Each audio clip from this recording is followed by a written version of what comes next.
Hello everyone, yet another video on Red Heart All-in-One Granny Square yarn by Yarnspirations. This is a ball that I'm using right now. I've made 2 of these granny squares.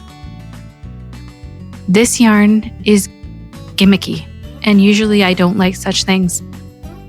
Anyhow, I want to make a case for this yarn because it gets bashed a lot on YouTube and even by myself. In my last video, I was talking about, my frustration was visible with having to rip back, attempt 1, attempt 2, attempt 3 to get a row done. This morning I did 1 square with relatively few frustrations. I think I ended up using a 5mm hook for the first 2 rows, switched to a 4mm. I kind of had the vibe, I think, from doing them yesterday. So today went a lot better. So I thought, you know what? Let's show this yarn a bit of love because there is a place for it. The first really great thing about this yarn is the colors. There's so many, and for that matter, sizes. There's the regular, there's the petite. I have 3 balls of that I have not tried yet. I'll make a video on that. So if you want just a smaller 3-round square, and there's grande. I mean, that could be great for a 4-panel poncho. There's so many color options, and they're all more or less really nice coordination of colors. So that takes that guesswork out of it for you. The second positive thing about this yarn is that it's acrylic. I said it. Come for me. Acrylic has its place, at least in my life. My mom has made some crocheted blankets over the years with Red Heart yarn that have held up beautifully. They've been to soccer fields, they've been puked on, they've been slept on by pets. Throw those bad boys in the washing machine, good as new. Get softer with every wash. So acrylic does have a place, I think. If you want something durable, maybe you're giving it to a child and you know it's going to get stomped on the floor of the car. This is your option. Number 3, and for me, this is the most exciting positive about this yarn. This is, for me, the best travel yarn imaginable. I have been known to take granny square crocheted granny squares with me on airplanes and to beach destinations because I just like making them. But the problem is I have to bring multiple balls of yarn. For example, this blanket here, I'm not quite done it, but all of these little circles in the center, I was doing those on the airplane on the way to Ontario, on the way to Mexico, and just keeping all the squares or all the circles. And then I would do the square part and join as you go at home. The problem was I had to prep little balls of yarn before I left on vacation.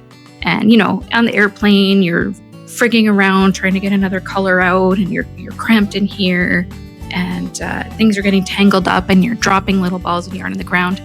This, for me, is my new go-to for travel.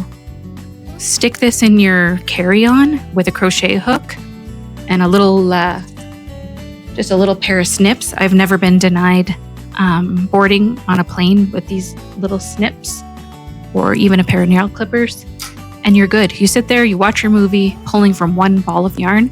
Hell, take this to the beach, sit there in your lounger, crochet away with no care in the world, have a couple margaritas. You're not going to screw anything up with this. So I think this is the perfect travel yarn imaginable. Number 4, and the most obvious positive to this yarn, is there's no weaving in ends. If you're a lazy person like me, I mean, I've been known to weave in so many ends. I'll usually put on TV and just sit there and deal with it. But I really, really don't like that part. If you really detest it, this is an option for you. That's the obvious one. And that's why they made it.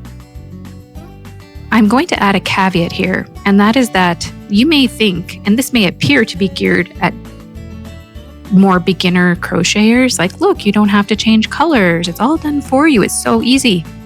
I'm going to say that marketing angle is not a good one. This is probably best suited for more experienced granny square crocheters. You know what you need to adjust your tension. Maybe you take out a chain one between clusters. You kind of have to have some level of savvy to make this work. If you're a new crocheter, this will probably drive you over the edge and make you throw your crocheting down forever. That's the truth. One pitch for yarn inspirations. I think on the label of this yarn, it would be really cool if you had like a little, almost like a survey with check boxes. And the first one says, are you going on vacation in the near future? And there's a checkbox. And the second one says, do you hate weaving in ends? Checkbox.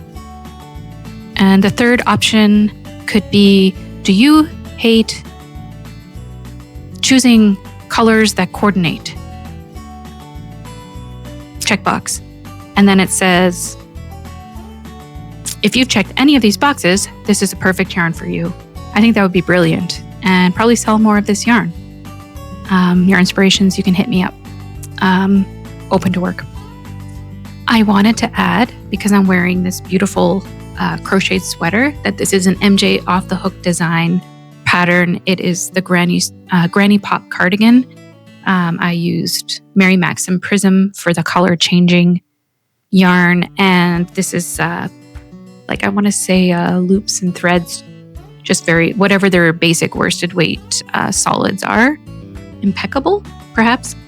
I like the look of a solid against the color changing. I think it frames it well.